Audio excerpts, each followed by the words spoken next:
안녕하세요. 안녕하세요. 노무책방 북토크에 오신 것을 환영합니다.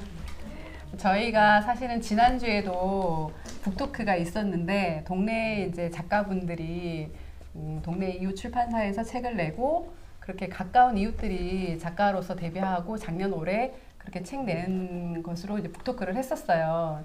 근데 요번에는 바로 이제 연이어서 사실 코로나 때문에 잘 못하다가 어떻게 연달아 이렇게 북토크를 하게 됐는데 오늘은 진짜 특별히 좀 모시기 어려운 선생님을 모셨어요. 네. 제가 사실은 이렇게 앞에 나와서 이렇게 진행 같은 걸 잘 안 해본 사람이라 잘할 수 있을지 걱정도 좀 되고 그리고 그냥 뒤에서 이렇게 작업하고 묵묵하게 조금 사실은 그런 스타일인데 오늘은 특별히 제가 이렇게 좀 앞에 나오게 된 이유는 선생님과의 좀 인연도 좀 깊고 거의 이제 15년 정도 거슬러 올라가거든요. 그래서 선생님과의 그런 인연도 생각하고 제가 그래도 선생님과 이렇게 진행을 하는 게 가장 좀 마음도 편할 것 같아서 이렇게 나서게 되었습니다. 좀 미숙하더라도 이해를 해주시고 한번 좀 진행을 해보겠습니다. 너무나 유명하신 선생님이라 뭐 제가 사실은 특별히 막 소개를 안 드려도 잘 아실 것 같고 그동안 너무나 이제 그 시집과 소설 뭐 다양한 수필도 내셨고 그런 책들을 쓰신 오늘의 그 최영미 시 그리고 못다한 이야기의 북토크의 주인공이신 최영미 선생님을 소개합니다. 안녕하세요. 지금 진행 잘하고 있어요. 그 다음 얘기해야지. 그런가요? 제가 지금 잘하고 있는 건가요? 내가 소개할까, 자기를? 아니요. 선생님 오늘 너무 아름다우시죠? 네, 제가 진짜, 그러니까 사실은 제가 이렇게 블랙을 좀 입었는데 선생님을 조금 더 돋보이게 하고 싶어서 제가 블랙을 입었는데 선생님도 블랙을 입으신 거예요. 그래서 아까 오시면서 차에서 제가 그 초록과 이런 거 다 좋아하시는 걸 알고 블랙을 딱 선택하셨다고 그러시더라고요. 근데 어떻게 마음이 통한 것 같아요. 어떻게 보면은 서로를 배려하는 거. 그러니까 선생님이 사실은 2달 전에 서른잔치는 끝났다 책이 새롭게 3번째 개정판으로 새롭게 이제 출간이 되었거든요. 근데 그동안 사실 홍보를 좀 많이 못 하시긴 하셨어요. 여러 가지 좀 사정도 있었고. 그런데 이제 좀 이렇게 귀한 자리를 마련해서 이렇게 좀 모시게 되었고, 이미 출판사라는 출판사를 차리셨는데, 출판사를 선생님이 좀 차리게 되신 이유가 있으셨을까요? 이름도 사실은 이미 출판사, 제가 선생님하고 인연으로 책 작업들을 이렇게 하고 있는데, 그러니까 되게 알 듯 말 듯 궁금하기도 하고 그랬었거든요. 우선 이제 출판사를 차리게 된 건 작년인가 2019년에 제가 재판 1심 이기고 2심이 여름에 시작하는데 좀 기간이 몇 달 기다리는 시간이 있는데 좀 지루하고 내가 원래 기다리는 거 못해요. 뭐 여러분도 마찬가지지만 그래서 그 시간을 좀 생산적인 일을 하고 싶었어요. 내가 같이 그 재판도 굉장히 소모적이잖아요. 그래서 옛날부터 내가 출판사를 좀 차리면 좋겠다는 생각을 많이 했었고 그다음에 마침 뭐 그때가 됐고 또 제가 사실 이제 6번째 시집이 다시 오지 않는 것들을 내면서 다른 그 문단의 주요 출판사들 시집을 줄여내는 출판사들 한두 곳을 접촉을 했는데 답이 없더라고요. 그래서 말하자면 제가 물 먹은 거라고 하나 이거를 체인 거. 그래서 나는 그렇게 좀 체이는 데 익숙치가 않아요. 그래서 약간 충격이었고. 그래서 그럼 좋다고 뭐 내가 내지 뭐 출판사 차리자. 그래서 차리게 됐고 임이라는 제목은 제가 쓴 시 중에 임이라는 제목의 시가 있어요. 뭐 임이 젖은 신발은 다시 젖지 않는다. 임이 슬픈 사람은 울지 않는다. 뭐 이런 거로 시작하는 시가 있어서 거기서 따왔어요. 어느 날 이렇게 출판사 제목 생각하다가 딱 꽂혔고 임이가 그게 이응하고 미음이잖아요. 그리고 이 몸이 똑같아서 로고도 내가 만들었는데 로고 안 갖고 왔나? 보여줘야 되는데 로고 책에 세네카에 있나? 여기는 로고가 이응하고 미음에다가 옆에 짝대기 딱 그으면 돼서 굉장히 로고도 좀 뭐라 그럴까 추상적이면서 의미도 있고 괜찮은 것 같아요. 쌤이 되게 미술사도 전공하시고 그래서 감각이 있으세요. 그림을 워낙에 이제 조예가 있으시고 하다 보니까 그래서 그런 감각이 있으셔서 저는 저한테 이렇게 디자인 이제 같이 제의 주시고 하셨을 때 되게 믿음이 있었어요. 뭔가 제가 의지하고 이렇게 같이 할 수 있을 저는 뭐 저야말로 영광스러운 자리였지만 어쨌든 같이 이렇게 해오고 있는데 이미 출판사로 저는 너무 출발하시게 된 걸 너무 박수 쳐드리고 싶었고 그래서 지금 저희가 한 5권을 만들었어. 지금. 같이. 네. 이분은 저의 책을 디자인하고 자기는 내가 소개해 서로 자기가 소개 못하니까 이분은 제가 이미 출판 작년에 차릴 때부터 접촉해 제 책을 그 이미의 책을 무려 5권이나 이렇게 디자인한 분이에요. 이거 다 이게 맨 처음에 만든 거고 다시 오자는 것들. 그리고 두 번째가 이제 영문 시집 더 파티 워즈 오버. 그리고 세 번째가 이제 돼지들에게 개정판을 냈는데 이 돼지들에게는 초판도 이분이에요. 초판도. 초판 이게 2005년도에 이제 쌤하고 이게 첫 인연이 됐던 거예요. 그래서 이제 이 출판사에서 제가 이제 일하고 있을 때 선생님과 이제 인연이 돼가지고 작업을 해드렸고 그러고는 이제 개정판도 이분이 했고 제가 처음 이제 출판사 차리고 그럼 제일 중요한 게 북 디자이너인데 누구한테 맡길까 해서 그 돼지들에게 같이 할 때 같이 작업했던 그 기억이 좋았어요. 그래서 이제 굉장히 접촉을 했는데 막 이렇게 흔쾌히 디자인 해주겠다 해서 내가 너무 고마웠지 그때. 사실 뭐 제가 많이 대접을 못 해드리는 작은 출판사인데 그냥 고마웠고 그리고 이제 이게 이번에 같이 개정판 나온 서른잔치 끝났다 성동정은 다 여현미님의 작품입니다. 아이고. 디자인 깨끗하죠? 같이 이제 저야 너무 영광스러운 마음이고 같이 이제 만들어가는데 저는 진짜 그 2005년도에도 그랬고 지금 작업을 계속 해오는 과정에서도 그렇고 저는 참 선생님이 되게 배려를 많이 해주시고 그러니까 사람들이 조금은 선생님 까칠하게 조금 보시는다는 얘기를 많이 하시지 않아요? 그러니까 약간 그런 시선들도 있었던 것 같은데 전혀 그렇지 않으시거든요. 가까이에서 뵙고 저는 이렇게 작업해오는 걸 지켜보면서 그래서 너무나 저는 감사하게 지금 이제 작업을 하고 있는데 그래서 자꾸 이제 책 얘기, 작업한 얘기를 자꾸 해서 좀 그런데 어쨌든 그래서 이제 서른잔치는 끝났다가 이렇게 세 번째 개정판으로 나오게 됐는데 좀 감회가 새로우실 것 같아요. 좀 그런 좀 말씀 좀 여쭙고 싶어요. 그건 이제 감회를 한마디로 말할 수는 없는데요. 사실은 감회를 느낄 새도 없이 바빴고 개정판을 내면서 우리가 교정을 많이 받잖아. 교정, 본문 교정을 무려 9번 봤어요. 9교, 보통은 5교, 6교 끝나는데 그래서 제가 그때 내 목표는 2자릿수 안 넘는다. 그러니까 10교까지 보는 사태를 막기 위해서 사실 마지막에 그 띄어쓰기 하나가 틀린 게 있었는데 일부러 안 고쳤어요. 그 고치면 또 교정지 넘어가면 10교 이건 말도 안 돼. 나 너무 미안해서 디자인한데 사실은 굉장히 참을성이 있으시고 이렇게 제가 출판사는 초짜잖아요. 그래서 이렇게 그런 진행 같은 것도 사실은 서툴고 이렇게 출판사가 좀 이미 출판사가 그래도 자리를 잡고 5권 책 낸 데는 이현미님 기억해요. 우리가 지금 서로 너무 띄워가지고 아무튼 초반이니까 훈훈하게.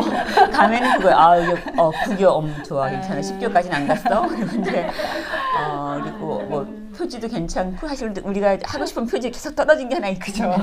근데 사실 더 이렇게 눈에 띄는 강렬한 표지 하려고 했어요. 이게 제임스 휘슬러 그림인데 근데 이건 약간 밋밋해요. 사실 이렇게 서점에서 깔렸을 때 그렇게 눈에 보이진 않지만 이렇게 안전하게 가게 되더라고요. 이게 내가 출판사다 보니까 아무튼 그리고 감에는 뭐 제가 다시 시작점으로 오는 것 같은 느낌. 그리고 이렇게 책 교정 보면서 시집 교정 보면서 내시를 나도 9번 보면 얼마나 지겹겠어요. 그래서 그때 처음에 이제 그런 생각을 했어요. 내가 이것 때문에 시인이 됐구나. 서른잔치 끝났다. 내가 왜 시인이 되었을까. 그리고 그런 몇십 년간 이제 문단에서 시인으로 살면서 겪은 여러 가지 일들이 동시에 막 이렇게 겹쳐오더라고요. 그 교정지 보고 특히 책 나오기 전날에. 근데 뭐 한마디로 이제 진반말은 운명이라고 받아들이고 결국은 그 시인이 돼서 이렇게 해서 이제 밑으로 이어지는 거였죠.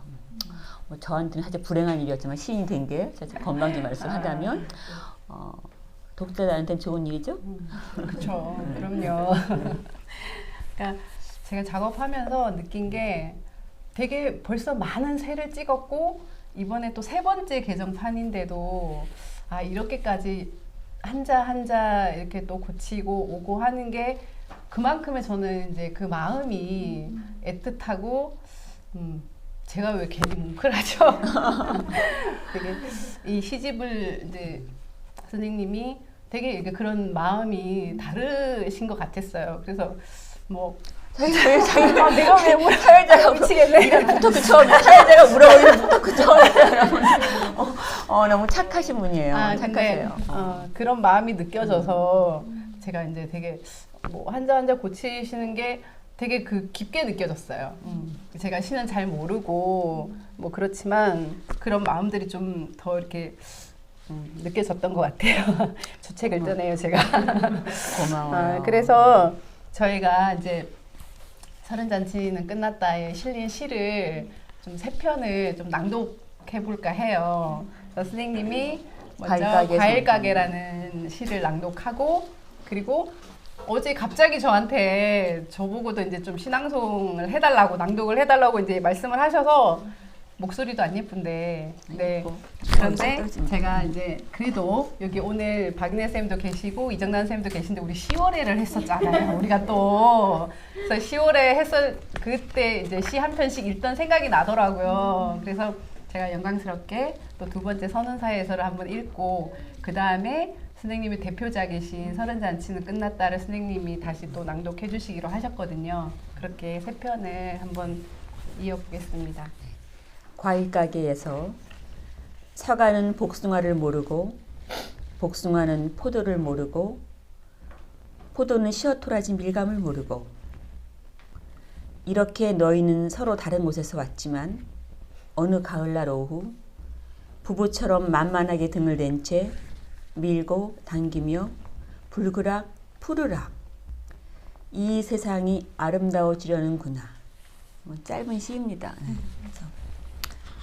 그 과일 가게에서 시를 선택하신 제일 첫 차트로 선택하신 이유가 지금 이제 가을이기도 하고 이거 가을에 제가 추석 무렵에 쓴 시예요. 그 부모님이 사시는 서울 세검정 가다가 이제 거기 과일 가게에서를 지나갔는데 저는 이제 버스에 있었어요. 그러니까 휙 지나간 거죠, 버스 안에서.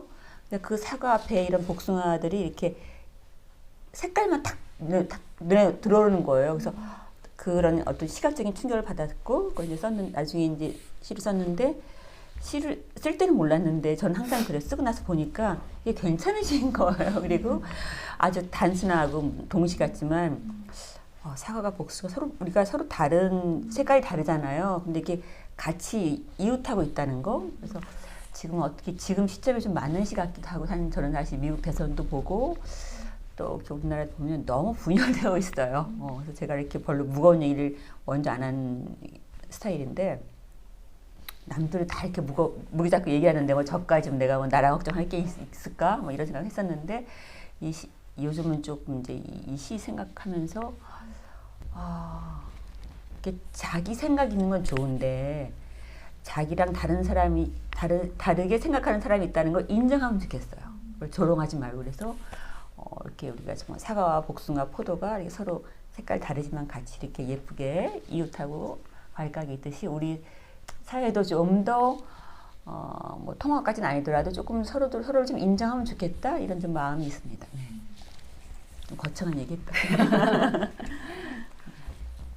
다음은 선운사에서 읽어보겠습니다. 선운사에서 꽃이 피는 건 힘들어도 지는 건 잠깐이더군. 골고루 쳐다볼 틈 없이 님 한번 생각할 틈 없이 아주 잠깐이더군. 그대가 처음 내 속에 피어날 때처럼 있는 것 또한 그렇게 순간이면 좋겠네. 멀리서 웃는 그대여, 산 넘어가는 그대여. 꽃이 지는 건 쉬워도 있는 건 한참이더군. 영영 한참이더군. 시가 너무 되게 아련하면서 너무 좋은 것 같아요. 인생을 좀 생각하는 그런 시인 것 같고, 이 시는 또 어떻게 또 하시나요? 그 시는 한 30년 됐는데, 제가 1992년에 발표한 것 같아요. 거의 30년 됐는데, 그러고 보니까 제 나이가 딱 나오네요.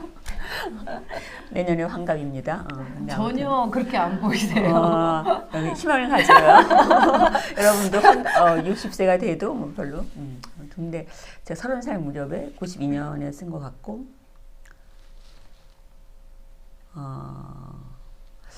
그때 정말 별 생각 없이 쓸 때요. 제가 처음 이제 시인 되기 전에 썼으니까 별 생각 없이 썼는데, 시를 그때 아마 그때 그 다음 해 한겨레 신문에 발표한 것 같아요. 옛날에는 그 신문에 시를 발표하는 지면이 있었어요. 근데 그게 90년도 후반 2000년도 오면서 완전히 사라졌어요. 그래서 근데 한겨레 신문에 발표했을 때 굉장히 호응이 좋아서 제가 시집 내기 전에 그 누가 그래도 어떤 카페 갔더니 그 시가 이렇게 있다가 사람들이 적었다. 그래서 사람들이 굉장히 사랑하셔서 제가 놀라했고, 오히려 저는 사실은 그냥 처음에 등단하게 됐을 때 내가 드디어 뭐 직업 생기나 보다 이 정도밖에 생각 안 했어요. 시라는 어떤 직업의 무게를 별로 생각 안 했는데, 사람들한테 그 시가 많이 이렇게 뭐랄까 읽혀지고 어떤 분은 막 외우더라고요. 제 앞에서 그 시를 외운 분들이 꽤 있어요. 그리고 사실은 그 돌아가신 박원순 전 서울시장께서도 그 시를 외우셨고 애송시였어요. 그럼 하여튼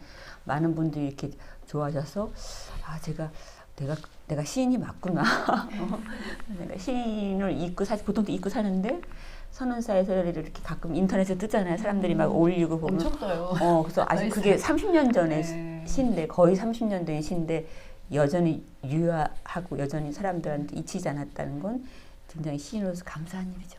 그러니까 너무 저도 되게 이 시를 좀 좋아하는 편이고 그런데 다시 한번 또 이렇게 읽어보니까 역시 좋구나 그런 생각을 좀 많이 했습니다.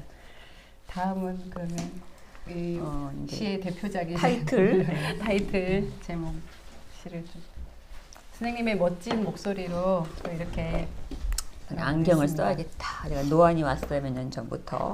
아주 안경을 써야 돼.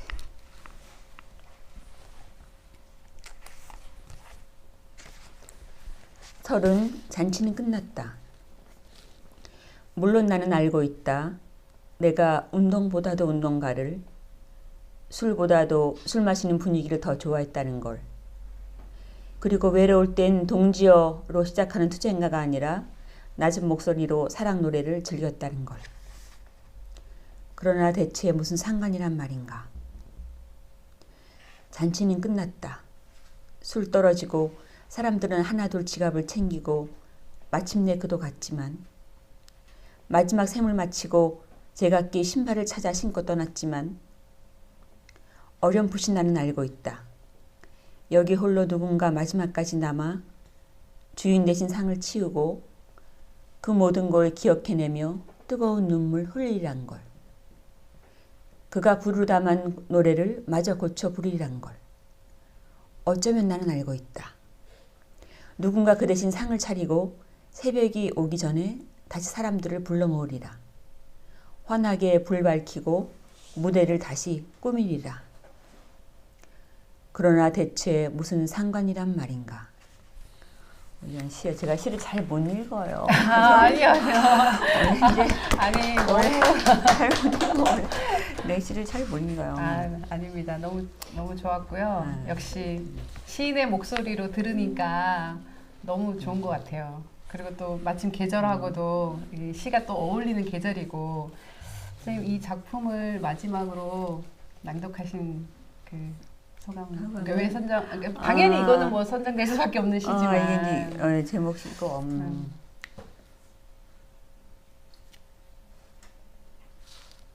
글쎄 사실은 서른사에서가 제일 처음에 이 시집 맨 처음에 오고 그 다음인 서른잔치 끝났다. 그래서 사실은 아무 생각 없이 그 슬라이드를 줄 때 이제 페이지대로 하는 것도 있고, 또 이게 이 시집의 제목이 됐잖아요. 이제 여러 생각이 오는데 제가 사실 오해를 많이 받아줬어요. 옛날에 이 제목 때문에.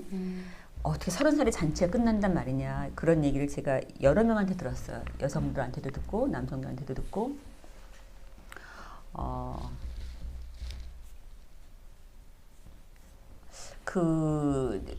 뭐 지금 해명하기 별로 쉽지는 않은데, 아무튼 그때는 진짜 저희는 거의 별 생각 없이 시를 써요. 그냥 그 당시, 그러니까 30년 전에 30살은 내가 30살일 때 난 노처녀라는 말이 들었어요. 요즘엔 그럼 굉장히 젊은 나이죠, 요즘은. 그래서 그때는 내가 또 노처녀의 그 당시 기준으로는 그리고 뭐 옆에 직업도 없고 뭐 돈도 없고 뭐 남편도 없고 그래서 굉장히 좀 우울하던 시기였어요.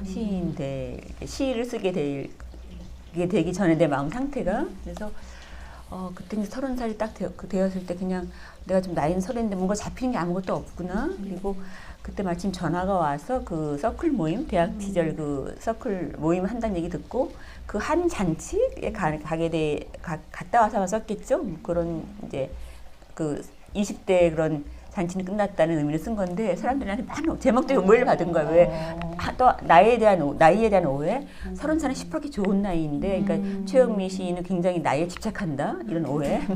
그다음에 사실 그 정반대인데 어떻게 보면 정반대라기보다 물론 옛날엔 집착했겠지. 옛날에 이런 시를 썼겠지. 나이에 압박이 막 오니까.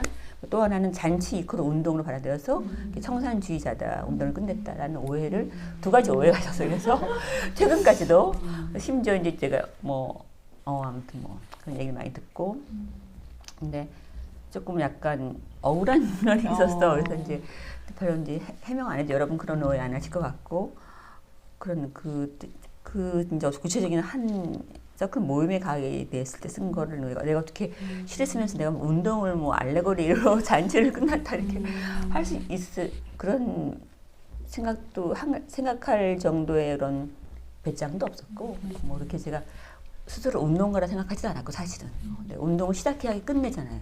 내가 운동을 했다고 제가 운동을 했는지 안 했는지도 모르는 사람이었어요. 그 당시는. 지금은 이제 좀 생각이 다르지만 나름대로 주변부에서 좀 운동한 건 사실이지만 그 당시엔 내가 했나 안 했나 이런 생각인데 아무튼 그런 설명이 길다 그러니까 선생님의 상황적인 거라든가 아니면 활동적인 거 여러 가지들을 봤을 때 아마도 그 시가 딱 그렇게 나오다 보니까 그런 시선들이 좀 많지 않았을까 그런 생각들을 하긴 해요. 근데 또 선생님이 시를 또 읽으면서 위로를 받고 그러니까 공감이나 이런 걸 느끼신 분들도 저는 많았기 때문에 지금까지 이렇게 많이 사랑을 받고 있지 않을까. 그러니까 가수들도 그렇고 시인들도 약간 비슷하실 것 같은데, 그러니까 내가 쓰거나 부른 거에 의도하고는 그러니까 다르게 받아들이는 사람들이 또 그렇게 해석하고 나만의 그런 그 의미로 이렇게 하는 분들도 많다고는 하더라고요. 그게 또 그렇게 되면서 자리를 잡아가기도 하고 어떻게 보면은 가수든 작가든 이렇게 숙명일 수도 있는 것 같고. 네, 그 설원잔치는 끝났다 이 시집을 통해서 어쨌든 선생님도 지금까지 이렇게 먹고 살았지. 굳건하게 그래도 저는 참 좋은 것 같아요. 잘 그래도 쓰시지 않았나 싶은 생각이 드는데 선생님이 느끼시기에 1994년도에 어떤 그런 서른과 지금 2020년도의 서른이 어떻게 같은 점도 있을 거고 또 다른 느낌도 있을 것 같아요. 조금 아까 이제 미리 다 얘기했는데 우리나라 사회가 여자들한테 참 가혹한 나라인 나라가 옛날엔 더했죠. 그래서 제가 30살 즈음에는 정말 30살 넘어 노처녀 취급당했다니까요. 그리고 어디 원서 낼 수도 없어요. 제가 어디 취직하려고 원서 많이 냈는데 다 떨어져요. 그 이유 중에 하나가 나이가 많다는 거예요. 즉 신입사원인데 신입사원으로 꽂다운 그들 기준으로는 20대 초중반 여성을 원하지 누가 30살 여성을 신입사원으로 뽑냐? 그리고 최영미 같은 사람이 들어오면 조직 인화가 문제가 있다. 이제 여러 가지 그런 얘기 들었어요. 그래서 떨어졌고. 그러니까 선생님 공부를 많이 하셔가지고 좀 늦어진 거죠. 아니요, 여러 가지 이유 이제 그 얘기 하면 우리가 이제 이 부토크를 할 수가 없어요. 그냥 나중에 또 하여튼 그 당시 1994년 그때 여자 나이 30살 굉장히 푹 익은 나이였는데 지금 제가 보면 지금은 너무나 시퍼렇게 젊은 정말 푸른 나이죠. 그래서 그만큼 어떻게 보면 그래도 한국 사회가 조금씩 그 여성들 지위가 올라갔다고 할 수 있어요. 그러니까 남자들한테는 그게 나이를 안 따지는데 왜 여성들한테만 그 나이를 따지고 저는 이제 특히 최근까지 불만이었는데 텔레비전 그 뉴스 진행자들 여자들 다 젊어. 한 30대 중반 넘으면 다 나가. 그리고 다 남자 진행자들은 40, 50대이면서 여성을 항상 꽃으로만 보니까 그다음 최근에 조금 미투율이 변해가지고 그래도 40대 진행자들 한두 명 있더라고요. 근데 사실 외국 텔레비전 같은 경우는 막 60세, 50세 그런 앵커들도 다 있고 그리고 뭐 멀쩡히 활동하고 있어요. 그렇죠. 다. 근데 하여튼 그런 우리나라 사회 분위기가 좀 바뀌면 좋겠어. 맞아요. 그러니까 금방 말씀하신 것처럼 진짜 저도 그런 생각을 많이 했었는데 메인 앵커가 항상 남자인 거야. 그 옆에 살짝 그걸로 여성 앵커들이 이렇게 있고 그런 것들이 저도 좀 느낌이 있었는데 역시나 선생님이 좀 그런 걸 더 빨리 확실히 느끼셨던 것 같고 사회의 목소리를 내주셨던 게 좀 그래도 큰 힘이 되지 않았을까. 그걸 언어로 글로 이렇게 표현해 주신 것들이 그래도 받아들이는 사람들한테 많은 좀 감동도 주기도 하고 공감도 좀 많이 해주셨던 것 같아요. 이제 그러다 보니까 여러 가지 일들이 좀 있었고 제가 어떻게 또 가까이 좀 최근에 좀 쌤 옆에서 이렇게 좀 지켜보기도 했었고 2017년도에 이제 괴물이라는 시에서 문단대 성폭력과 이제 남성 중심의 어떤 그런 권력 그런 것들을 좀 미투 운동을 먼저 좀 이렇게 문단에서 이렇게 시작을 해주셨잖아요. 그래서 사실은 되게 좀 역시 선생님이구나. 저는 그런 생각을 좀 했어요. 그러니까 저라면 감히 진짜 못했을 것 같다는 생각이 들었고 쉽지 않았을 그런 부분이었는데 그렇게 선생님을 통해서 진짜 용기를 내주셔가지고 확산도 됐고 물론 이제 각계 조금씩 이렇게 나오고 근데 좀 많이 이제 사실은 되게 이제 그 문단의 어른이라고 이렇게 칭하던 이제 그런 분이었다 보니까 그렇게 해서 이제 그 미투 그걸 해주셨고 그래서 2018년도에는 서울시 성평등 그 대상도 받으셨어요. 어울리지 않게. 네, 진짜 정말 제가 몇 년 동안 그것 때문에 고생하신 것도 옆에서 지켜봤고 그래서 근데 어쨌든 승소하셨는데 그런 좀 이야기를 조금 듣고 싶어요.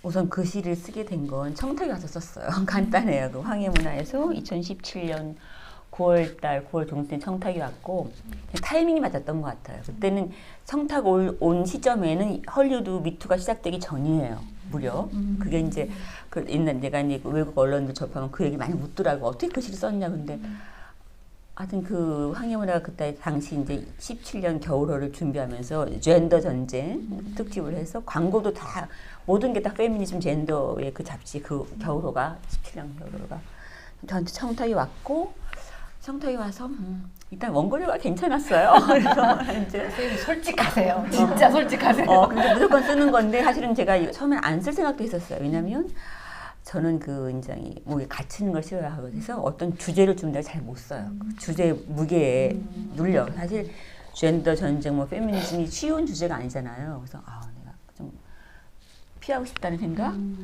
그리고 사실 그게 나한테만 청탁이 온 게 아니라 여러 명의 시인한테 갔다는 걸 제가 알고 있거든요. 그럼 비교가 되는 거야. 솔직히 시인 입장에서 보면 이건 컨테스트 나가는 거야. 무슨 말인지 알겠어요? 주제를 준 거야. 마치 옛날에 과거 뭐 시험 보듯이 딱 페미니즘 주제를 주고 한 10여 명의 여성 시인들한테 다 쓰라고 하면 딱 나오잖아. 그게. 그래서 그게 좀 약간의 부담도 있었고 그런데 이제 원고료가 사실은 괜찮아서 쓰게 됐고 무슨 시를 쓸까 생각하다가 이제 괴물을 처음 썼었어. 근데 사실 그게 된 계기는 그 청탁 이전에 청탁이 오기 1년쯤 전에 왜 여러분 기억하실까? 고등학교에서 시를 가르치는 그 남자 시인이자 교사가 자기 제자들을 그 성추행 혹은 뭐 성폭행 해서 그게 굉장히 크게 사회적인 문제가 됐었어요. 그래서 그때 이제 그러니까 2016년이지 그해 가을에 나한테 어느 그 언론사 기자가 연락이 와서 전화가 왔었어요. 그래서 문단의 성폭력을 취재한다. 나중에 저랑 다른 또 여성 작가 이제 접촉을 한다고 하면서 저한테 문단 성폭력에 대해서 알고 있는 걸 얘기해 달라요. 근데 그 질문 듣자마자 딱 떠오른 사람이 이제 이해 선생이었어요. 그래서 이제 그 당시 실명을 얘기했지 기자한테는. 그리고 이제 내가 알고 있는 그 성폭력에 대해서 이제 뭐 간단히 얘기했는데 그때 그 기자가 놀래면서 나한테 공식적인 인터뷰를 요청했어요. 직접 전화한 건 공식적인 인터뷰가 아니고 공식적인 인터뷰는 카메라 앞에 서야 되는 거예요. 근데 그 언론사가 방송국이었어요. 내가 더 구체적으로 말할 수 없는데 근데 방송국 카메라 앞에 선대 생각해가 좀 이렇게 정말 그 부담스럽고 이렇게 좀 겁이 나는 거예요. 그러니까 내가 그때 왜 겁이 났을까 생각해 보면 두 가지 이유가 있어. 하나는 이제 엄마 간병 그때는 더 거의 매일 가다시피 할 때인데 이게 문제가 될 텐데 내가 이거 시달리면 엄마 간병에 소홀히 할 수도 있고 내가 좀 약간 일단 피곤한 일이 생기는 게 싫어. 귀찮은 일이.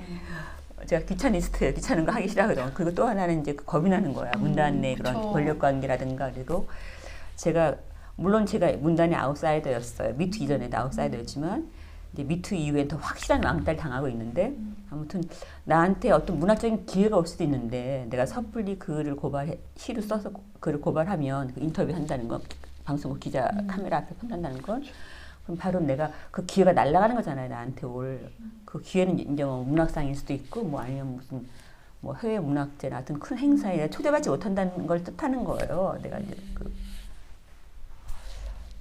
사실은 그게 굉장히 그 엄마 감동보다도 그 두 번째가 더 겁이 났어. 그 내가 어떤 기회 나한테 올 수도 있는 기회가 날아간다는 거. 그래서 좀 겁이 났고 모든 걸 잃을 모든 건 아니지만 많은 걸 잃을 수도 있다는 게 그래서 이제 그걸 거절했는데 거절해도 또 뒤끝이 남아요. 그래서 조금 약간 미안한 생각도 들고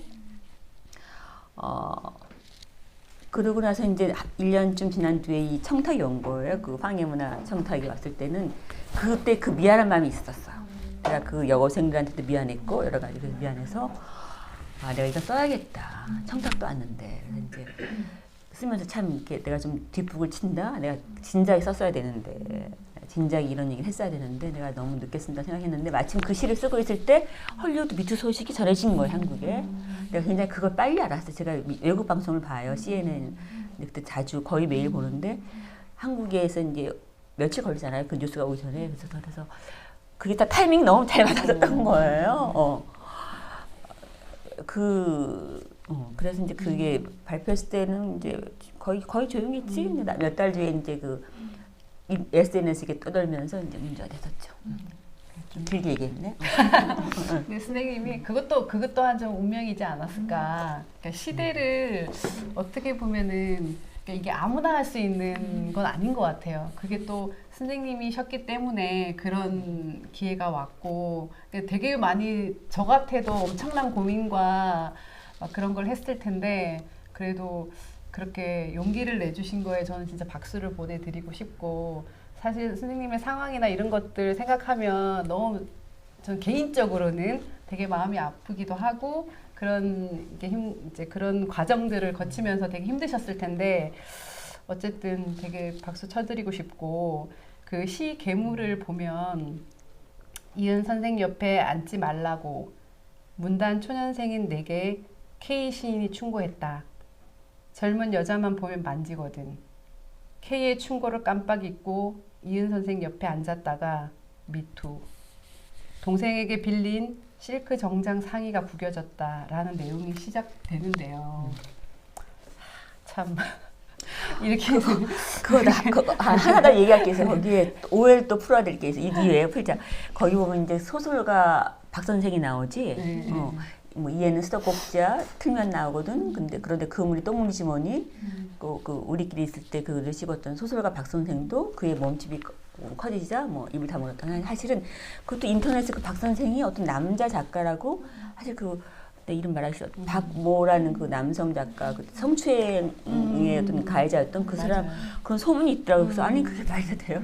그래서 사람들이 너무나 무책임하게 인터넷에 떠올리는데 그 괴물시에 나오는 박 선생의 모델이 된 분은 지금 작가하신 여자 소설가예요. 여러분 짐작할 거예요. 얼로. 그리고 내가 그 말을 들은 그때와 장소도 기억해. 한국이 아니었어요. 파리.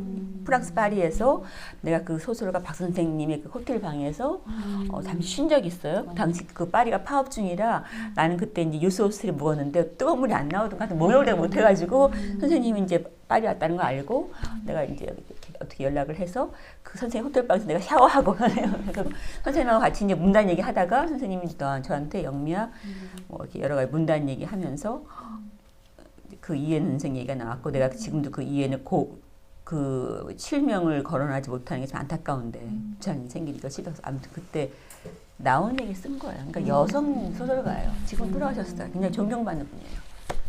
누군지 진짜까지. 아, 참 어떻게 얘기 나누다 보니까 그러니까 언급하지 않을 수 없었던 시들 뭐 선생님이 당연히 대표작 그리고 또 이 시대를 또 떠들썩게 하게 했던 그런 이제 괴물이라는 시도 당연히 이제 이렇게 언급을 했고 그래서 시를 뭐 선생님한테는 빼놓을 수 없는 게 시이기도 한데 사실은 또 아시다시피 소설도 쓰셨잖아요. 그 서른잔치는 끝났다 하고 같이 나온 소설집이 있어요. 근데 물론 당연히 개정판인데 요렇게 청동정원인데요. 동시 출간했어요. 동시 이제 출간을 했고 사실 선생님의 소원이 여러 출판사에 책들 이렇게 많이 흩어져 있는 책들을 다 이미 출판사로 이렇게 모으고 싶은 게 지금 이제 소망이시고 하나하나 이제 그렇게 하고 계시잖아요. 이제 그렇게 하고 있는데 소설로서는 그래도 대표작인 청동정원의 이야기로 이제 좀 넘어가서 소설 이야기를 좀 했으면 싶어요. 근데 이 소설도 역시나 마찬가지로 어떻게 보면은 서른잔치는 끝났다 하고 일맥상통한 어떤 그런 지점이 있고 떼놓을 수 없는 작품인 것 같아요. 저도 이제 작업을 하면서 좀 쭉 읽어봤는데 저는 사실은 또 90년대 후반의 그 학번이기도 하고 선생님과 이제 나이 차이도 조금 있으니까 80년대를 사실 제가 잘은 모르고 그 분위기도 잘 모르고 근데 뭐 영화를 통해서라든가 아니면 이렇게 글이나 작품을 통해서 조금씩 간접적인 경험을 좀 한 것이었고 선생님 작품을 하면서 이렇게 또 읽어봤는데 그 당시에 되게 좀 험악하고 대학가가 뭐 운동권 뭐 그런 경찰들이 포진돼 있고 그런 분위기 속에서 그 20대를 살아가는 한 청춘 그리고 그렇다고 해서 되게 이제 그 험악한 그런 시대에 확 뛰어들지도 못하는 그런 여주인공 순수하지만 좀 에린 여자 주인공 이름 에린 그런 여주인공의 젊은 20대를 보낸 어떤 그런 청춘의 이야기가 이제 서서히 이제 시작하고 이제 나이가 들어가면서 40대 이렇게 넘어가는 그런 이야기인데 이 소설의 이야기도 조금 시작을 좀 해주셨으면 좋겠어요. 징그러운 소설이죠. 연기했던 어떤 소설이에요. 이게 2012년, 2013년이었구나. 2013년하고 14년 사이에 문예지에 연주할 때 제목은 토닉 두스에르였어요. 프랑스 말, 그 랑콤 화장수 이름이에요. 토닉, 워터. 발음이 너무 어울리잖아요. 토닉 두스에르. 저는 하나도 안 어울리는데 선생님하고 너무 어울려. 근데 그 주인공 에린이 남자와 그 동역과 동거하면서 동거할 때 이제 바르던 화장수예요. 그러니까 자기 어울리지 않는, 그러니까 굉장히 이렇게 자기 힘으로 돈을 하나도 못 벌면서 이제 친정 부모가 주는 돈으로 생활하면서 자신의 불행을 덮기 위해서 이렇게 고 화장수를 쓰는 그 에린의 모순을 그리기 위해서 이제 내가 토닉 두셀이라는 제목을 딱 했었는데 연재할 때 굉장히 화제였고 이 책 홍보가 문제가 있는 게 제목을 바꾼 거야. 그러니까 연재할 때 제목 그대로 갔어야 되는데 단행본 내면서 당시 그 책을 낸 출판사 사장님이 제목을 바꾸자고 했고 그래서 이제 바꾸면서 지금도 이렇게 바꾸기 전에 연재할 때 막 인터뷰한 그 신문에 난 것들이 이제 찾을 수가 없는 거죠. 청동정원 하면 별로 기사가 안 떠요. 근데 토닉 두셀 하면 오히려 많이 떠 기사가. 뭐 그런 제목에 얽힌 사연이 있었고 저는 그래도 그 출판사에 고마운 게 그 출판사 덕분에 연재를 했었으니까 뭐 어떤 저의 숙제 같은 소설이었어요. 그래서 이제 30대 거의 20대 후반에 처음 이제 생각을 했고 소설을 몇 문장을 그때 썼었고 이 소설을 완성하는데 거의 30년의 세월이 흘러서 썼던 징그러운 소설이었지.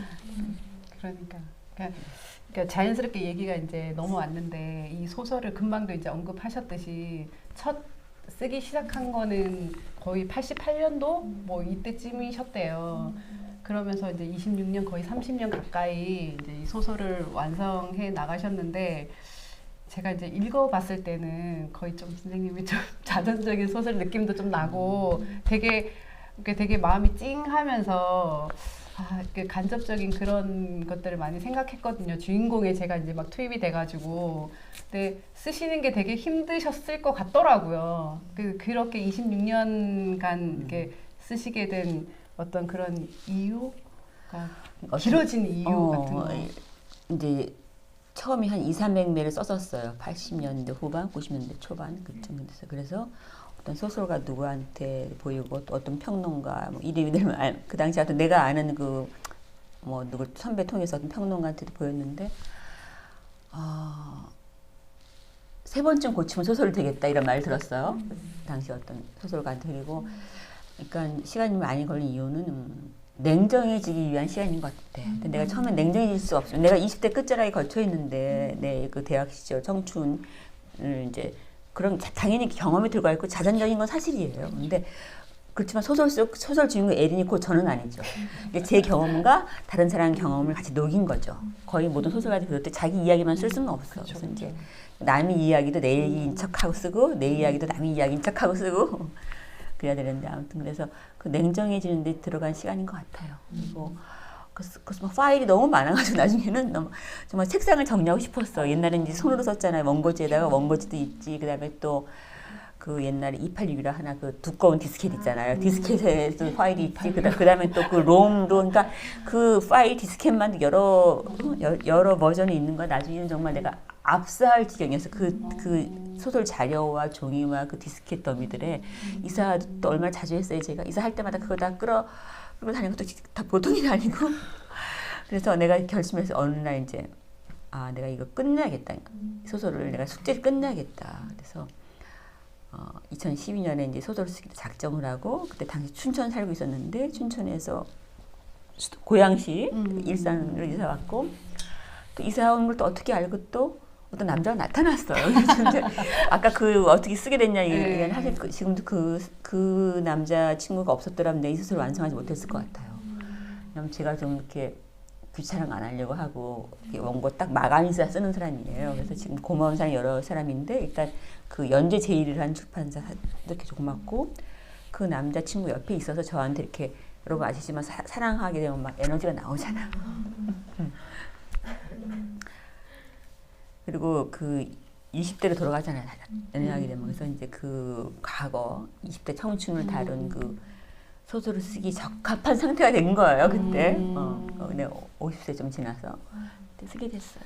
그러시구나. 그러니까 참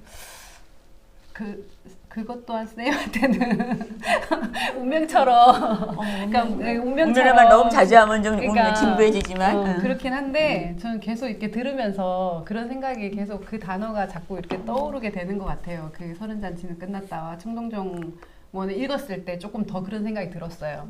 청동정원의 그 작품에 이어서 쓸 수밖에 없었구나.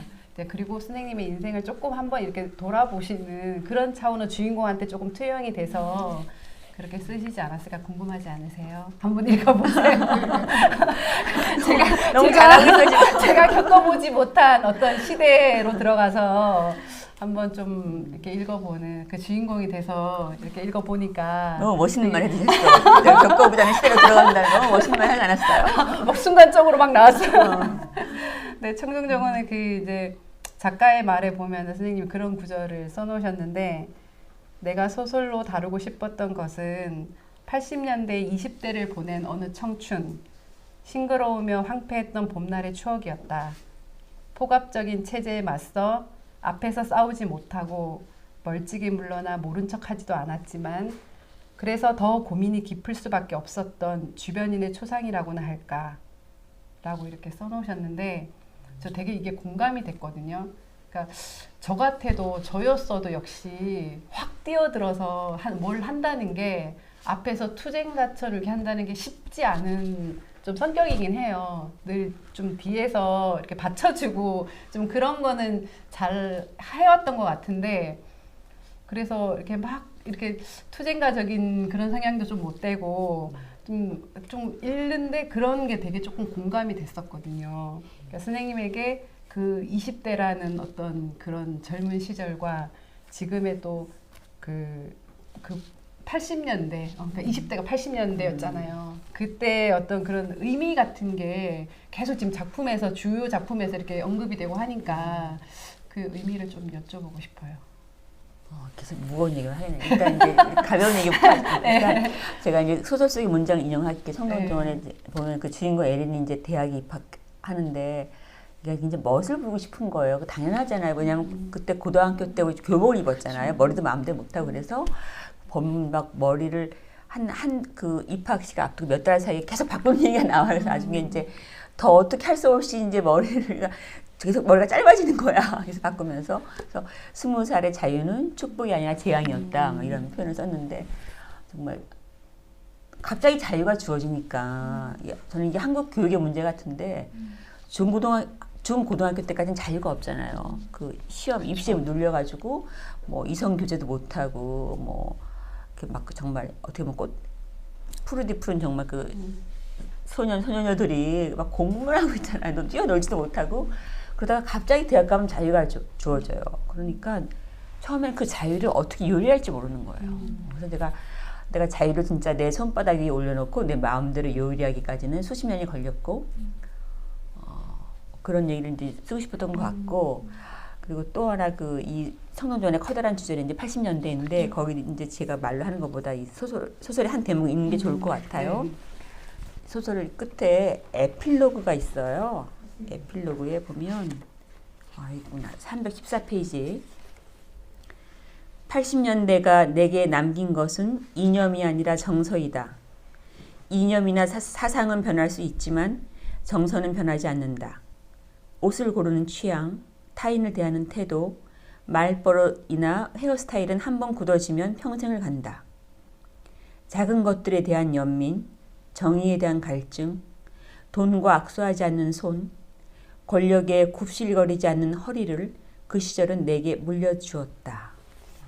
제가 문장으로 좀 정리를 했는데 이제 주인공이 여기 이제 에필로그 그 부분 보면 이제 주인공이 나중에 결국은 작가가 돼요. 그래서 자기 자신을 찾아가는 과정이지. 그러니까 17살부터 시작해서 에린이라는 여성이 17살 고등학교 시절부터 생각해서 한 30대 초반에 작가가 되는 이야기를 이제 따라가는데 이 소설의 어떤 시선이 근데 그 80년대 갇혀 있는 거야 계속. 그래서 뭐 옷장 속에 부츠가 하나도 없는 거야. 지금 부츠 우리 사회 보시는 여러분님이 멋있는 부츠 신고해 그러는데 아무튼 이건 이제 제 이야기도 하는데 제가 당시 이제 춘천 살 때였어요. 제가 40대 후반 춘천에서 4년 반쯤 살았는데 어느 날 내가 부츠가 없다는 걸 깨달았어요. 어느 날 내 그 신발장 안에 생각을 해봤더니 제가 대학 입학하고 첫 해에는 부츠가 있었어요. 멋있는 부츠가. 그 부츠가 생각나는 거야. 쇠물로 된 밤새 롱부츠. 잘 어울렸을 롱부츠를 그리고 제가 원래 이쁜 거 좋아해. 그러니까 탐미주의자예요. 그래서 막 옷도 막 이렇게 컬러풀한 거 좋아하는데 딱 대학 들어가니까 이 80년대 뭐 5월 광주 제가 80학번이에요. 바로 그러니까 막 칙칙하잖아요. 캠퍼스 분위기도 그리고 마음도 어둡고 그래서 처음에 이제 뭣도 모르고 막 발랄하게 입고 다니는 거예요. 막 그냥 욕 엄청 먹었죠. 막 레이스 달린 옷 입고 다니고 난 그때 몰랐던 거예요. 5월 강주를 뒤늦게 알았어요. 거의 그 1학년 끝 무렵에 나. 그래가지고 아무튼 그런 얘기가 여기 나오니 그래서 이제 그거 빨간 반코트를 막 맞춰서 이대 앞에서 맞춰 입었는데 어느 날 이제 80년 12월에 대학에서 시위가 일어나는데 광주 사태 이후로 처음 이제 대학에서 시위가 일어나는데 우연히 이제 그 시위를 목격해요. 근데 나중에 시위가 끝나고 보니까 주변이 다시 칙칙하고 검은데 내가 입은 빨간 반코트가 너무 두드러지는 건데 얘가 아무리 뭘 몰라도 에린이 그 눈치를 채요. 아, 내가 어울리지 않는 옷차림이구나 이게. 너무 자신이 부끄러워서 정말 화장실 가다가 숨고 싶었어요. 내 이야기. 그래서 그날 이제 집에 돌아와서 그 붉은색 반코트 이대 앞에서 맞춘 그날 처음 입었던 반코트를 북북 찢어요 손으로. 찢는데 이 잘 안 찢어지는 거야. 그래서 이제 가위로 손으로 안 찢어져서 이 천이 질기니까 가위로 막 찢는데 가위로 막 마음 막 급하고 막 찢어서 발이 없어지고 싶은 일인데 그 찢는 과정이 이제 소설의 중요한 모티브고 그때 이제 이 주인공 에린이 이렇게 과거에서 이제 그 탈바꿈하는 드디어 이제 어떤 좀 대학생다운 대학생이 된 그전까지 고등학교 4학년이었다가 그 과정의 중요한 모티브가 되는데 그런 건 이제 내 경험이 들어가 있죠. 하여튼 갑자기 너 얘기가 딴 데로 샜다. 그 다음부터 이제 그 부츠를 그 부츠 얘기하다가 롱 부츠 멋있는 그것도 이대 앞에서 맞췄을 거야. 아마 나는 그 당시 앞을 좋아하셨군요. 왜냐면 그 당시 멋쟁이들은 기성품을 안 사요. 우리 그때 80년대 초반까지는 맞춤집이 많았고 맞춤 옷이 더 쌌어요. 백화점 옷이 너무 비싸. 지금 너무 비싸지만 그래서 사실 차라리 그 양양에서 맞춰 입는 게 천을 내가 사다가 시장에서 뭐 하여튼 그게 맞추는 게 유행이었어. 하여튼 그 맞춘 그 부츠를 겨울이 오기 전에 아니 한 번 정도 신었나도 못 신고 신발장에 처박았다 나중에 버렸겠지. 그래서 이제 그 부츠 생각도 나면서 이제 내가 50살쯤에 춘천 살 때. 나이 얘기 그만 자꾸 나 얘기하네. 하여튼 뭐 50살까지 안 됐지만 아무튼 춘천 살 때 겨울에 막 눈이 막 오는데 그래서 그 전까지 이제 그 소설을 이제 다시 시도할 생각 안 했었어요. 쓰다 말다 하다가 근데 갑자기 그 부츠 생각나면서 이제 다 80년대가 떠오르고 왜 내 신발장에 부츠가 하나도 없냐. 내 인생 너무 불쌍하다. 근데 갑자기 막 부츠가 사고 싶어져서 이제 사는 이야기가 소설에도 나와요. 그 얘기하면 부츠 이야기하면 한 시간 다 가. 그만 얘기해야 돼. 근데 결국 이제 그래서 부츠를 하나 다 얘기하시면 어떡해요? 맞아. 책 사서 읽으셔야 책 되는데. 읽어봐. 맞아. 그만 얘기할게. 여기서 그만합시다. 그러니까 책을 사서 읽으세요. 여기서 그만. 근데 진짜 부츠 얘기가 이제 갑작스럽게 나왔는데 이제 저는 쫑아리가 안 예뻐가지고 겨울이면 이제 부츠를 아이템으로 이렇게 신거든요. 근데 이제 선생님이 부츠 신었을 거라는 걸 상상하니까 되게 참 멋쟁이셨을 것 같고 되게 예쁘셨을 것 같다는 생각이 드네요. 지금 그런 얘기를 들으니까.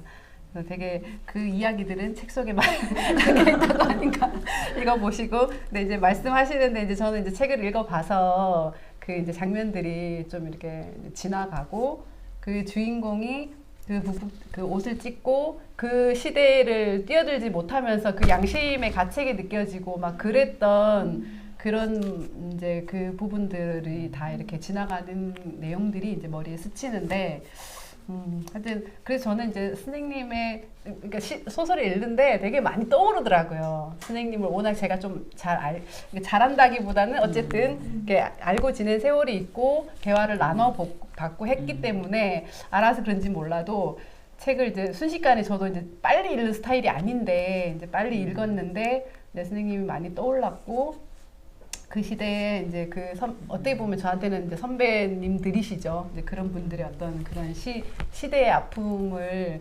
느끼기에 충분했던 그리고 젊은 그 청춘이 되게 그러니까 그 고뇌가 많았을 거라는 그 생각이 막 들어서 이제 좀 감정이입이 됐었던 것 같아요. 그러니까 정의로운 거를 알고 정의로운데 저도 근데 막상 그렇게 막 이렇게 뛰어든다는 게 쉽지는 않기 때문에 그런 부분들에서 되게 솔직한 작품이었던 것 같고 되게 좀 공감이 됐었던 것 같아요. 근데 이제 시대에 뒤처지고 있어요. 80년대가 저물고 있는데 그러니까 한 시대가 회상하는 소설을 내다니 말이 안 되는 거지. 어떻게 보면 또 이게 시대가 그 시대를 이제 떠나 보내면서 다시 한번 또 뭐 상기해봐도 되는 거죠. 맞아. 그런 차원에서 이 작품을 또 읽어봐도 되실 것 같고. 근데 이제 청동정원을 쓰실 때 되게 많이 이제 취재도 하시고 인터뷰도 많이 좀 다니셨다고 그렇게 들었는데 그 인터뷰나 뭐 이렇게 취재를 하시다 보면 선생님 작품 쓰시는데 좀 영향을 많이 받으셨어요? 아니면은 너무 좋은 질문이에요. 너무 좋은 질문 받았어요. 너무 티가 나요. 너무 좋은 질문이에요. 티가 나요. 괜찮았나요? 아니 굉장히 좋은 질문이고 좀 심오한 질문인데 당연히 영향을 받고요. 그러니까 제 기억에 의존할 수가 없는 거. 이거 30년 전 이야기를 써야 되니까. 그러니까 2014년에 썼어요. 그때는 25년 전 이야기를 써야 되니까. 그래서 그들이 기억이 들어와서 제 기억이 완전해졌어요. 무슨 말인지 알겠죠? 그 여러 명은 이제 제 친구들도 있지만 어떤 분은 전혀 모르는 분을 내가 막 전화번호 알아가지고 만나자고 하고 예를 들면 그 80년 서울의 봄 때 왜 서울역 회군이라고 역사에 알려져 있죠. 그래서 그 서울역에 전국의 모든 대학생들 이렇게 모였는데 거기서 이제 청와대를 가자 막 했는데 그때 못 가고 이제 회군이 돌렸고 그래서 결국 이제 그 광사태를 초래했다라는 이런 나중에 비판도 받았던 그 당시 당시 상황을 너무나 잘 아는 당시 운동권 핵심이었던 분이 있었어요. 지금은 이제 정치도 하지 않고 그분은 뭐 그냥 어떻게 말하면 회사 다니시더라고요. 그러니까 사람들이 너무 모르고 있는 건데 지금 이렇게 정치판에 나와 있는 그 이렇게 순위 586들 뭐 그런 국회의원들만이 아니야. 그분들만 중요한 역할을 한 게 아니라 사실은 제가 알기로 정말 그 당시 상황을 움직인 사람들이 있어요. 뒤에서 조정은. 그 당시는 이렇게 언더와 오픈이 구분되어 있어서 예를 들면 대학을 치면은 학생회장 얼굴 마담이에요. 뭐 집안도 얼굴도 웬만큼 뭐 하여튼 얼굴 마담으로 이렇게 학생회장을 옹립을 해. 여러 파벌 운동권 내 그 여러 지하 서클들 그때 그건 언더 이념 서클에서 한 명을 이제 자기네들이 이제 어떤 회의를 해가지고 누구를 옹립을 해요. 학생회장. 근데 이 학생회장은 실권은 없어요. 힘은 없어요. 그래서 사실은 이제 원래 그렇게 돼야 되는 스토리인데 그게 아이러니인데 결국 그 서울역 회고는 그런 학생회장 단들이 모여서 회의를 한 거거든요. 물론 언더에서 막 입김 들어가고 막 말하지만 그 서울역 회고의 책임은 학생회장 단이 있었지. 아무튼 그 당시 이제 이 S대에서도 그 당시 언더를 움직였던 분을 제가 아직 만났어요. 그 당시 77학번들을. 77학번 각 대학의 77학번 언더들이 모여서 연합체가 있었. 그 일종의 조직이라 하기보다는 그 모임이 있었어요. 그래서 그들이 이제 그때 상황을 주도해 나갔고 뭐 언제 데모를 하고 안 하고 이런 거 다 했는데 그 중심했던 어떤 77학번 언더 S대에서 상황을 주도하던 분인데 나한테 그분한테 굉장히 소중한 얘기를 많이 들었고 당시 이 책 속에서 이제 그 당시 학내 상황을 내가 많이 썼거든요. 이게 연애소설, 청동정원은 연애소설로도 읽을 수 있지만, 또 한편으로는 그 성장소설이고, 또 한편으로는 또 시대소설이기도 해요. 소설가라서 최영미의 저의 꿈은 모든 걸 담고 싶었어요. 내가 옛날에 읽었던 어떤, 프랑스의 감정교육이라 플로베르 소설을 보면 당시 프랑스 혁명에 대해서 잘 알게 되거든요. 당시 예를 들면 이제 그 감정교육 같은 소설도 프레데릭의 어떤 주인공이 시선을 통해서 프랑스 혁명을 그려내요. 그는 그 바리케이트에 맨 앞에 선 사람 아니야. 근데 그를 통해서 뭐 우리가 모르는 이런 분위기들 뭐 오늘은 백작 부인의 그 살롱에 참석했다가 내일은 바리케이트 앞에 서는 그 당시 어떤 그 모호한 계급이 막 왔다 갔다 하는 그 당시 정말 혁명기 상황을 어떤 역사책에서도 그걸 말해주지 않아. 우리가 과거 그 시대에 예를 들어 프랑스 혁명기를 정말 알고 싶으면은 플로베르나 스탕날이나 말자크 소설을 보면 알아요. 그 소설에서 구체적인 삶을 통해서 우리가 그 주인공의 삶을 통해서 알 수 있는데 소설에서 내 꿈은 또 내가 이제 그 소설들을 읽었을 때 나도 쓰고 싶다. 나도 80년대에 대해서 플로베르나 뭐 그런 스탕날이 소설로 했던 그런 작업들 그 모든 걸 담는 그 연애와 정치와 혁명을 다 아우르는 그래서 내 소설을 읽으면 나중에 후세대들이 그 청동정원을 읽으면은 80년대 젊은 사람들이 이런 생각을 하고 살았구나라는 걸 알 수 있게 하는 게 꿈이었기 때문에 제가 철저하게 고증이 필요하면 고증을 하기 위해서 많은 분들 만났고 거기서 제가 좀 자부심이 있어요. 왜냐면 이 소설을 읽은 사람들이 나중에 그런 얘기 하더라고요. 내 친구들도 되게 너무나 내가 촘촘하게 그걸 기억했다는 저의 그 기억력과 그 묘사력에 대해서 내가 내 자랑한다. 아무튼 그 80년대를 다룬 많은 뭐 영화와 소설과 드라마가 있지만 청동정원만큼 풍부하게 세세한 구체적인 그 세부가 살아있는 그 작품은 처음이라는 얘기를 많이 들었어요. 여러분한테 이건 뭐 내 자랑이 아니라 여러 사람들한테서 이 정도 너무 홍보하나? 선생님 뭐 워낙 이제 팬들도 많으시고 하니까 또 이 책 작업할 때 막 표지 이걸 했으면 좋겠다. 선생님의 소설은 이 표지여야 된다. 막 이렇게 또 강력하게 해주신 분들도 또 계시고, 그러니까 그만큼 작품을 이해하고 알고 그렇게 애정을 선생님한테 이제 보내는 분들이 계셨던 것 같아요. 그래서 이제 지금까지 이렇게 또 작품들을 많이 계속 내고 계시고, 좀 아까 선생님이 되게 이제 다양하게, 그러니까 소설에 이제 강한 애착을 가지고 계셨는데 시가 당연히 이제 시인이었고 소설가이고 저는 사실 시대의 우울이나 그런 수필집도 되게 좀 잘 읽었거든요. 그러니까 그런 유럽의 어떤 작품들 좋아하고 이렇게 동경하고 그러다 보니까 그런 글 써주신 거를 되게 이제 좋아했었고 그래서 그동안 그러니까 2000년대부터 거의 지금 2020년 가까이 이제 작품 활동을 계속 이렇게 해오고 계신데 또 앞으로의 이제 거의 이제 지금 우리의 북토크가 끝자락으로 가고 있습니다. 마지막 질문이야. 여기 질문 봤어요. 네, 앞으로 사실은 이제 이게 작업할 때도 막 그 소설을 지금 막 쓰고 계시다는 그런 얘기를 제가 좀 들었어요. 아, 쓰고 싶다는 얘기 했었지. 쓰고 싶다는 얘기? 쓰지 못했어. 희망사항이셨구나. 네, 어쨌든 그 정도로 이제 또 막 쓰고 싶은 열정이 계신 것 같은데 앞으로 이제 어떤 글을 또 좀 준비하고 계신지 그런 계획도 좀 듣고 싶어요. 일단 이제 원래 계획대로 한다면 나는 이제 이 청동정 우리가 초가을 내고 난 다음에 제가 좀 연애 소설을 쓰고 있어야 돼요. 끝내야 됐어. 근데 이제 못 끝냈고 여러 가지 어머니가 갑자기 그 낙상을 해서 수술하게 되었고 또 이 코로나 바이러스 때문에 사실은 청동정원이 저는 이제 우리가 1세를 찍을 때 1000부 찍을까 2000부 찍을까 고민했는데 쫄아가지고 1000부만 찍었어요. 그 1000부는 한 달 안에 다 나갈 줄 알았어요. 근데 아직 안 나가고 있어요. 그래서 이게 이제 1000부 정도 넘어가면 제가 이제 정말 연애 소설을 쓸 에너지가 생길 것 같아. 새로운 소설을. 근데 정말 솔직히 말하면 제가 항상 솔직하진 않아요. 근데 에너지가 좀 없고 지금은 새로운 소설을 쓸 그리고 시집은 내년쯤에 시가 써지면 시집이 나올 수 있고 아니면 이런 아이디어가 있는데 이제 시가 되지 못한 문장들 이런 제목을 낙서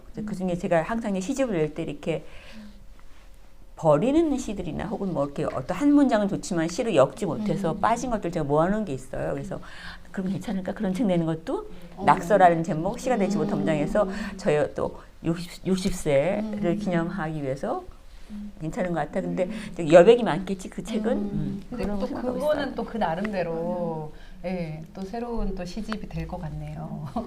그러니까 잘 선생님 해볼까? 잘 모아서 잘 구상해 보시고 저희가 이제 선생님을 모시고 이렇게 북토크를 서른잔치는 끝났다와 청동정원 개정판을 기념해서 그러니까 이렇게 좀 시간을 보냈는데 아쉽지만 북토크 선생님과의 대화는 여기서 이제 조금 마무리를 하고 또 오신 뭐 지금 이제 유튜브 라이브로도 지금 방송을 하고 있지만 함께 오신 분들이 전 참 되게 너무 감사한 거예요. 저희 선생님 직접 뵈러 오신 거니까 또 오신 선생님들이 이제 또 질문하고 싶으신 게 있으실 것 같아서 그런 것도 해주시면 선생님 충분히 얘기해 주실 거예요.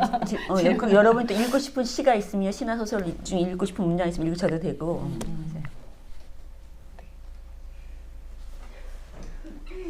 아까 보니까 소설을 딱 들고 계신 분이 계셨어요.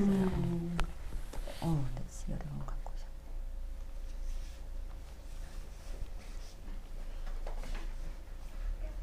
시대의 우울 가지고 오셨구나.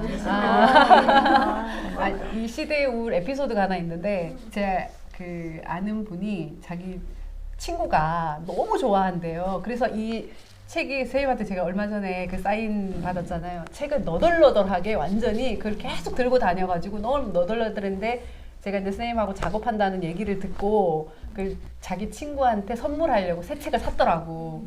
사인 좀 받아달라고. 그렇게 해서 한번 사인 받아갖고 이제 준 적이 있는데.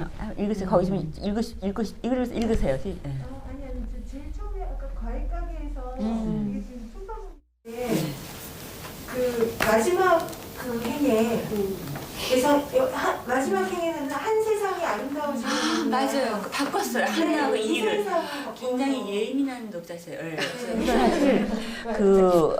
사실 한을 이를 바꿨는데 영어랑 똑같이 this world에 똑같이 하는데 느낌이 다르잖아요. 그래서 사실 내가 그걸 다시 한으로 다시 다시 바꾸고 싶었는데 못 바꿨어요. 그래서 한이 더 낫죠. 한 세상이 더 나은데 그러니까 이것도 이제 2세 찍으면 우리가 2세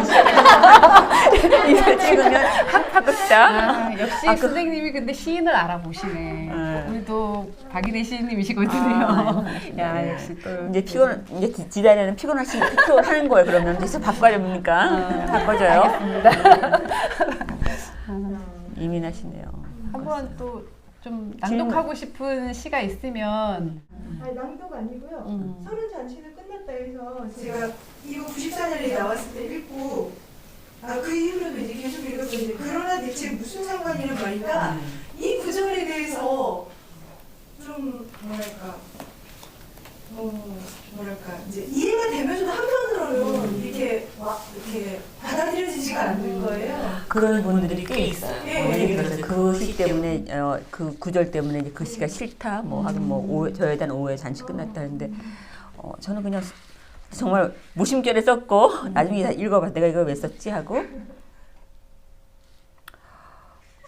그렇지만 이 시 속의 화자는 그 화자는 당신 뭐 운동권 있는 것도 아니고 운동권 이미 나왔는데 나한테 무슨 상관이야. 그런 동지로 시작한 투쟁가가 나는 이제 생활인이 되어야 하는데 나는 이제 직업도 없고 나는 지금 취직을 해야 되는데 그런 뜻으로 큰 차이가 있을까? 뭐 그런 뜻으로 쓴 것 같아요. 무슨 상관이라 그러나 대체 무슨 상관이란 말인가? 이해를 못했는데 이게 참 그랬는데 선생님 말씀을 듣고 나니까 이제 비로소 이 정황이 이해가 되고. 근데 하여튼 그 오해의 구절 중 하나고 제가 나중에 보헤미안 랩소디 그러니까 퀸 맞지? 퀸의 그 영화를 보면서 내가 퀸 좋아 노래도 좋아하는데 퀸의 그 한 구절 중에 그러나 대체 무슨 상관이란 말인가라는 구절이 있어요. 영어로 그게 보헤미안 랩소디인지 뭐 어떤 제목은 내가 헷갈릴 수 있어. 근데 하여튼 그런 It doesn't matter라든가 뭐 하여튼 그런 비슷한 구절이 있었던 것 같아요. 그래서 그 영화 볼 때 내가 너무 공감했어요. 보헤미안 랩소디 볼 때도. 근데 그래서 한편 내가 한국에서 이해받지 못한다는 그런 슬픔도 있었고 사람들이 너무나 한 구절에 연연한다는 그런 안타까움 그리고 또 심지어 그럼 최영미가 잔치를 끝내면 좀 어때? 자기만 안 끝내면 되잖아요. 그러니까 저를 청산주의라고 뭐 운동이 끝났다라고 비판하는 분들한테 제가 하고 싶은 말은 그렇게 소중한 잔치라면 당신들 잔치 계속 하라고요.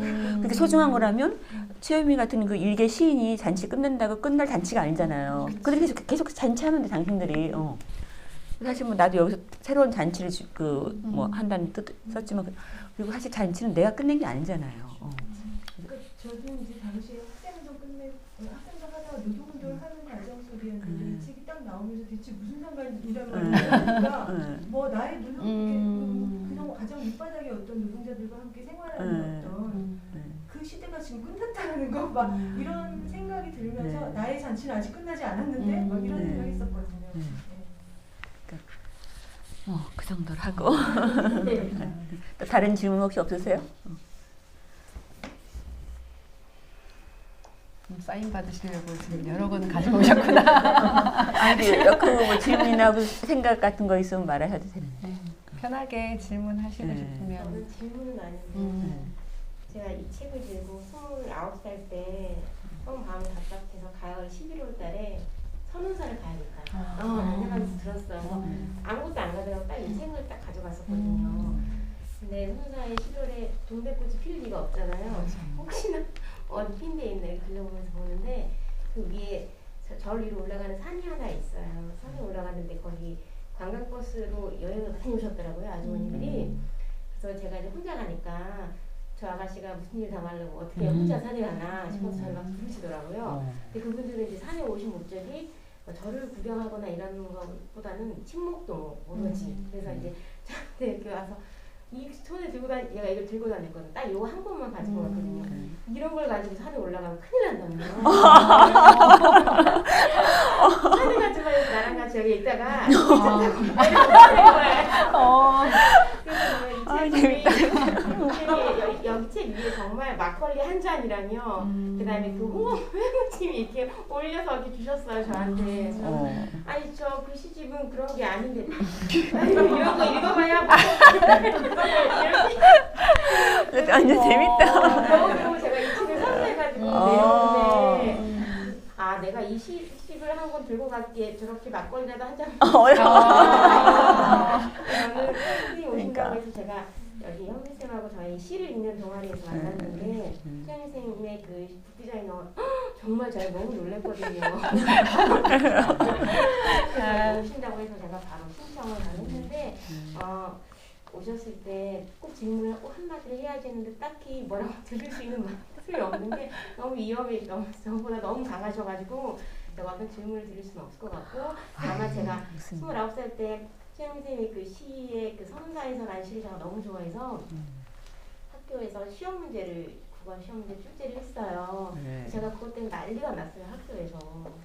제가 이제 12반이 있는 교사세요? 나 이제 기운 6반씩 나눠 수업을 했어요. 근데 제가 이 시를 저는 누구나 충분히 이해할 수 있는 시라고 생각을 해서 제가 수업한 아이들한테는 이 수업을 했거든요. 그래서 아무 여지 없이 꺼리낌 없이 문제를 냈다가 된통 엄청나게 혼이 많이 났었어요.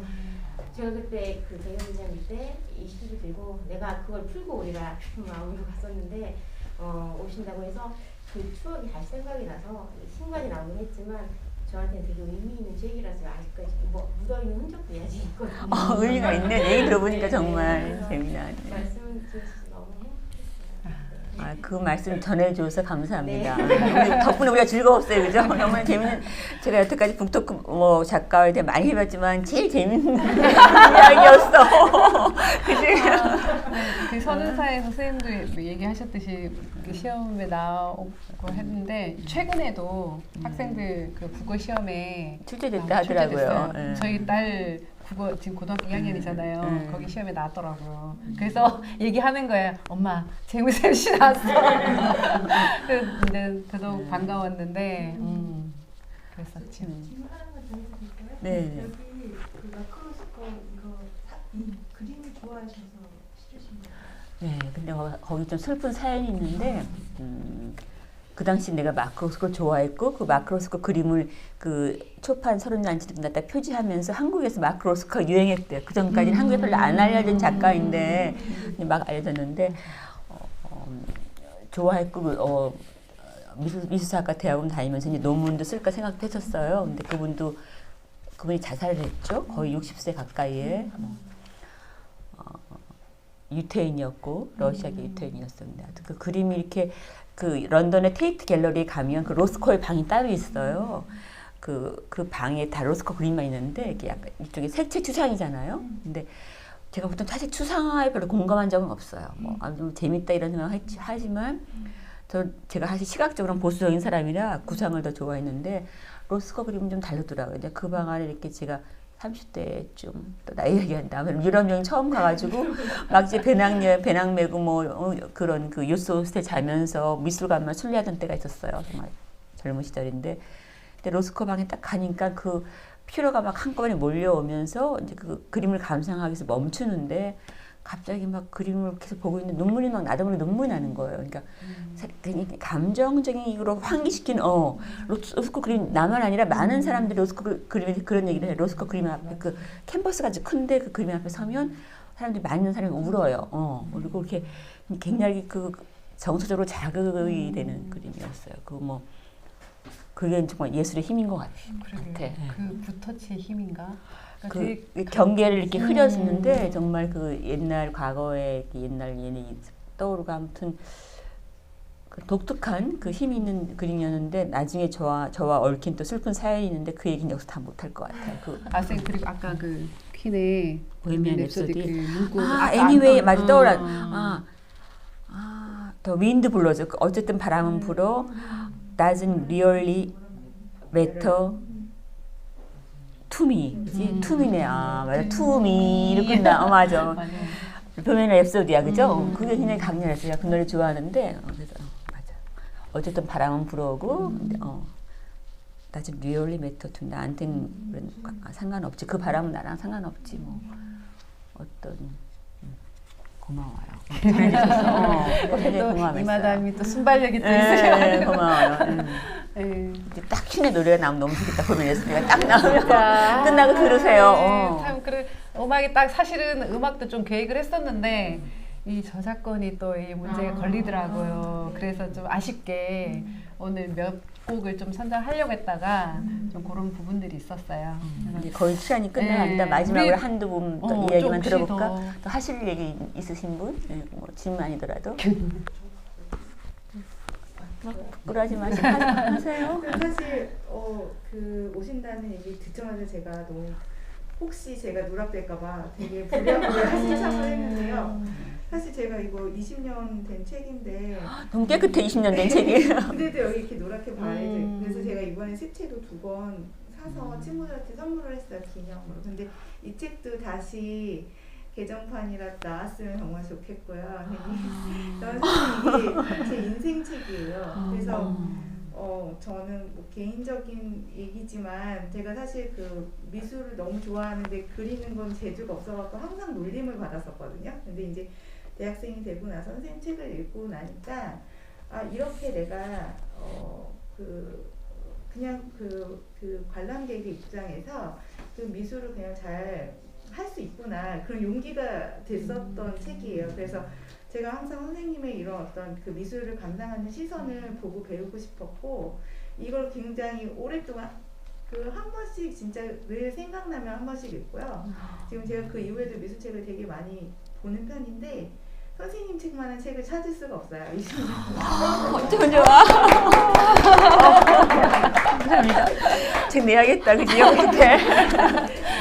다시 출간됐으면 좋겠습니다. 아, 그 말씀해 주셔서 너무 고맙고요.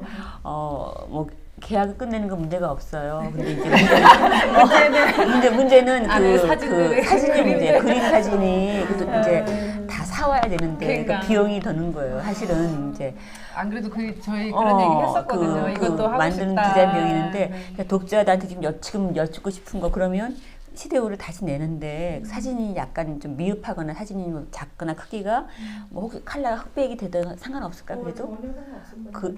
그렇게 아까 그럼 한번 해볼까? 그럴까요? 그 제작 비용이 너무 많이 들어서 우리 이제 디자인을 네, 너무 제작 소중한 감독님. 얘기했어요. 네. 사실 이 그림책들 보면 평론책들 보면 그림 보는 맛도 있긴 한데요. 선생님 책은 정말 그림하고 상관없이 그 글로서 충분하거든요. 선생님 그 단어 하나하나로 너무 충분하기 때문에 그림 없어도 저희가 찾아보면서 읽을 수 있을 것 같아요. 고마워요. 이런 또 희망을 주시네. 내릴게요. 안 되겠다. 내야겠다. 근데 이런 분이 또 천부 찍었는데 이런 분 얼마 안 돼가지고 그만하고 어떡하지? 제가 완전히 확답을 못하고 적극적으로 고려할게요. 우리 이렇게 고민해 봅시다. 그러니까 네. 고민을 해봐야 되는데 네. 근데 오늘 특별히 섭외한 건 아니에요. 진짜 선생님이 알아서 이렇게 말로 오시는 너무 감사합니다. 너무 감사드리고 그리고 뭐라 그래야 되나 선생님 작품들을 저는 이제 그런 느낌을 받았었거든요. 되게 쉬운 언어로 사람들에게 현실적인 어떤 시와 소설, 이렇게 수필, 이렇게 자연스럽게 솔직하게 다가올 수 있는 그런 글들을 많이 써셨던 것 같아요. 그러니까 너무 어렵고 뭐 그런 막 용어를 쓰지 않으면서도 그러니까 충분히 이렇게 금방 얘기하신 것처럼 글로도 그림을 표현할 수 있는 어떤 그런 재능이 있으시지 않을까 그런 생각을 좀 하고 그리고 이제 오늘 이제 거의 북토크를 마감을 해야 될 것 같은데 선생님 진짜 귀한 자리 해주셔서 너무 감사드리고 그리고 함께 여기 오신 분들도 너무 감사드리고 그리고 지금 유튜브 라이브로 보시는 분들도 너무 감사드리고 저도 감사의 말을 언제 하겠어요. 저는 우선 이런 귀한 자리에 초대해 주신 .5 책방에 감사드려요. 아니 책방 이름이 어려워. 아까 물어봐야지. 물어보신다 그랬잖아요. 맞아. 물어보고 싶어. 그 이름이 왜 .5 .5예요? 그게 책방. 궁금해서 왜 .5 책방인지 한번 얘기해 주세요. 그 .5를 가장 먼저 만드신 저기 저 이마담이 계신데 사실 저희가 발전소 책방 .5 협동조합이거든요. 점을 찍었구나. 그러니까 그 .5라는 게 완성되지 않은, 그러니까 그 이웃과 사람들과 완성해 간다라는 의미로 그 열려 있다는 거잖아요. 5. 그러니까 1이 아니고 2도 아니고. 그러니까 5라는 것은 굉장히 열려 독창적인 있다는- 생각을 네. 하셨구나. 그러니까 너무 독창적인 생각들을 하셨어요. 정말 놀라운. 네, 그래서 저희가 이제 조합 형태로 지금 이렇게 책방을 꾸리고 있는데, 하여튼 그 5라는 말들이 사람들이 되게 특이하다. 그리고 선생님처럼 이렇게 질문해 주시는 분들도 많으시고, 그래서 저희가 이제 작게 있다가 이 서점으로 옮겨오면서 아예 이제 그 5를 앞에 내세워서 책방으로 지금 이렇게 하고 있거든요. 너무 책방 분위기도 좋아요. 아, 분위기 좋아요. 감사합니다. 예, 저희도 선생님 모시게 돼서 너무 영광스럽고 이 가을에 정말 너무 어울리는 시간이 아니었나 저는 그렇게 생각합니다. 여러분들도 그렇게 생각하셨을 것 같아요. 예, 또 와주신 오늘 분들 너무 감사합니다. 감사한 박수를 좀 해야 되고 이제 일어나서 인사해야 되는 거 아닙니까? 감사합니다. 감사합니다.